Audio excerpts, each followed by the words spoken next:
Hey YouTubers, and welcome back to Tony the Technician channel, and today we're going to be going into some tools that I found for $5, and they're all made in the USA. If you watched any of my older live videos, you know that I've watched a lot of YouTube videos, and I would find guys that would find killer deals at pawn shops and stuff on like Snap-on and USA made tools, but every time I went I couldn't find jack. Or if I did, they still wanted an arm and a leg. For used stuff that was not in good condition. So I never found any good deals, but I finally found it. And so I want to share with you the tools I found, the brands. I'll give you some of the background to each company. Some of them you might have heard of, some of them pretty common, and then some of them you might not have heard of because they went through so many changes. But I found these tools at a place called Habitat for Humanity, and it's a place that sells a whole bunch of stuff for houses. And me and my wife finally found a place, and we're buying it right now. So I need to renovate the garage. So I was there looking at items and stuff, and I actually came across tools and stuff. So I figured I'd pick them up because they were dirt cheap. $5 for what I got. I think it was a pretty good deal. Let me know what you guys think. But that also leaves the fun process of moving all of my stuff all over again. So it's gonna be a headache, but I can't wait to get it done, get it into the new place. And after I renovate the garage, I'll show you guys a video of that, as how the garage has changed. It's a little bit smaller than this one, but I'll make it work. I really hope you guys enjoy. Let's get into this.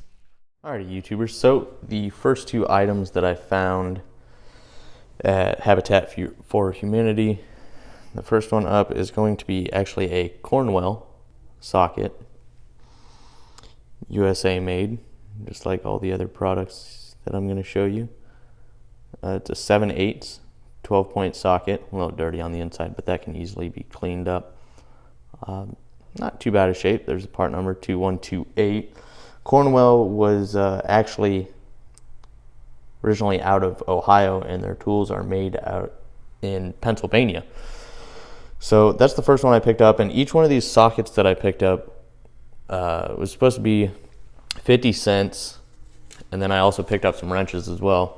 And as you can see here, I spent a total of $5.35, 35 cents being the tax. So I think it was a pretty good deal, pretty good finds. I dug through their bins for a little while, but I looked it up, and this socket new is around $20. So I think but the design has changed, obviously. Now, I'm not going to give you the year that these sockets were made or anything like that. I'm going to give you too much information, just a little bit of background information on each one of the companies.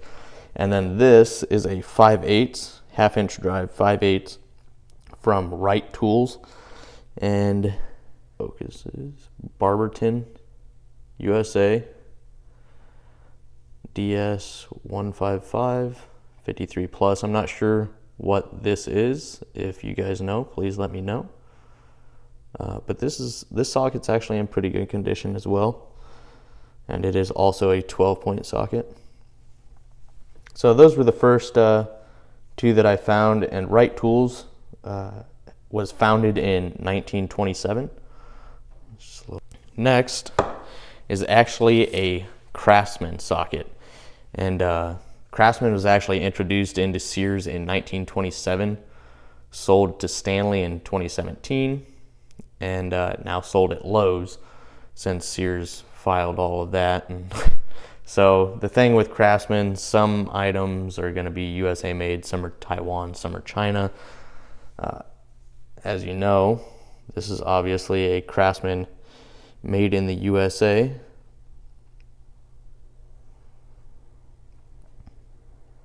$43008, 13/16, 3/8 drive.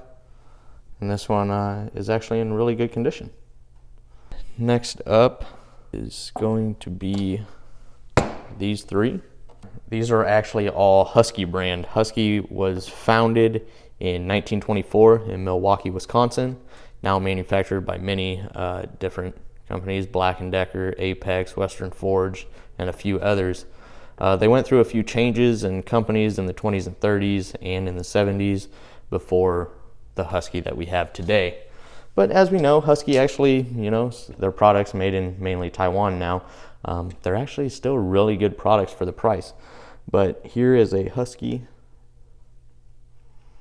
CT1214, 7/16, 12 point. And it's, depending on the year, they actually did more of a brushed instead of like a chrome.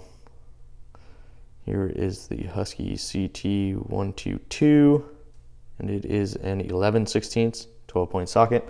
A lot of these are, if not all of them, are 12 point sockets actually, except for the Craftsman. And then here is a 13/16 from Husky, made in the USA, CT1226. But next up, these two sockets and this wrench. This is actually Proto, and part of Stanley. Founded in 1907 in Los Angeles, California, originally known as Plomb, Plomb. But during a lawsuit and they switched to Proto, which is supposed to be a combination of professional tool, Proto.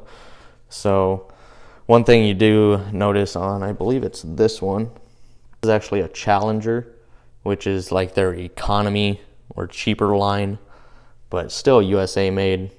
And then as things went through changes and everything, you know, the markings on them changed. This is a 9/16, 12 point, 1/2 inch drive. Here's a 12 point, 3/8 drive. This is 5214 MFD USA Proto 7/16.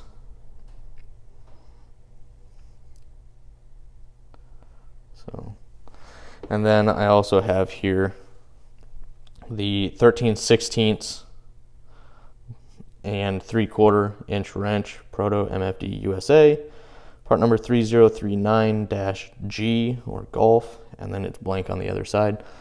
This is actually in pretty good condition. They had two of them, exact same. The other one was in worse condition though, so I just decided to pick this one up. Then next up, these two.